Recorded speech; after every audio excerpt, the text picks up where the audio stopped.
Sir आज हज़ारों बच्चे नीट एग्ज़ाम के लीक के लिए प्रोटेस्ट में लगे हुए हैं जंतर मंतर दिल्ली में। तो जब आप ऐसे देखते हैं कि 12th तक बच्चा इतना मेहनत कर रहा है, सब कर रहा है और फिर जब वो कॉम्पिटिटिव एग्ज़ाम के लिए जाता है और उसका एग्ज़ाम लीक हो जाता है, तो आपको कैसा फ़ील होता है? I've been a competitor, all my life. मुझे I was very good in extra curricular activity. तो मैंने अपने स्कूल को, कॉलेज को यूथ फेस्टिवल के लिए भी रिप्रेजेंट किया है. मैंने कॉम्पिटिशन्स जीते हैं, got certificates. I was a very good dancer during my school and college days. Okay. Yes. तो इसके लिए आप लोग जब जेएसएससी में जाते थे तो मैं बहुत एग्रेसिवली प्रिपरेशन कराता था because I wanted to win, okay, okay, okay. और माइंड यू अभी भी जो भी कंपटीशन में I send my children, I see to it personally कि अगर बच्चे जा रहे हैं तो they are well prepared, they have got best of the facility to train, और वो जीत के आए. They should leave a mark and come there. तो मुझे लगता है कि बच्चा किसी भी एग्ज़ाम में जाने से पहले, किसी भी कंपटीशन में जाने से पहले, if I take my example, हम बहुत मेहनत करते हैं.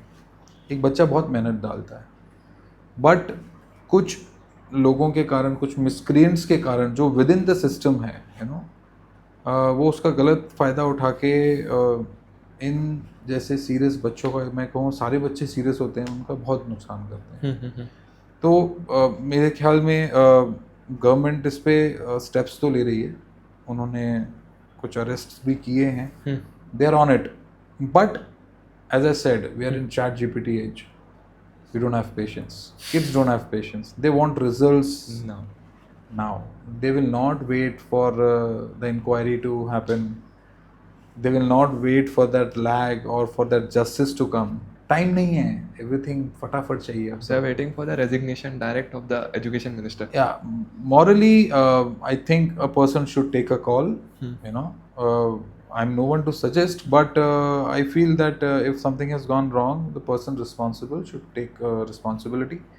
And I'm sure the government is working on it. और मुझे लगता है कि वो उसके ऊपर एक serious outlook देंगे, and they will come out with some concrete solution.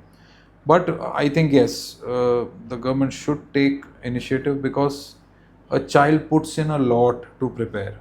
बहुत मेहनत करते हैं बच्चे, और जब वो नहीं हो पाता है ना, तो वो एक मायूसी लगती है बच्चों को. तो कई बच्चे उसको डील कर लेते हैं, बट मोस्ट, और may B I should say 1 or 2% of the kid, they are not able to handle this pressure. बहुत प्रेशर रहता है, और ख़ास करके जब नीट जैसे एग्ज़ाम होते हैं, और you been a CA, you learning, you doing chartered accountancy, so when you must have gone for your foundation and all those courses, बहुत प्रेशर रहता है. कितना प्रेशर होता है, बहुत. right? So yes, it is there. Government should take some initiative, some concrete steps on it, so that अब नहीं होना चाहिए इंडिया में, because हम टेक्नोलॉजिकली बहुत आगे बढ़ गए हैं. इंडिया बहुत आगे बढ़ रहा है, और स्कूल लेवल पे भी हम चाहते हैं कि बच्चे अच्छा करें, अच्छा सिस्टम बने. और जो प्राइवेट एजुकेशन में बच्चों को फैसिलिटी मिल रही है, हम चाहते हैं कि गवर्नमेंट स्कूल्स में और गवर्नमेंट के थ्रू बच्चों को फैसिलिटी मिले. ऑल्दो सेकेंडरी एजुकेशन में तो गवर्नमेंट का बहुत अच्छा इन्वेस्टमेंट है, और वो कर रहे हैं. एम्स और IITs और ये सब बहुत बन रहे हैं. Primary education grass root level पे चाहता हूँ कि उसमें और थोड़ा सा पेनिट्रेशन होना चाहिए.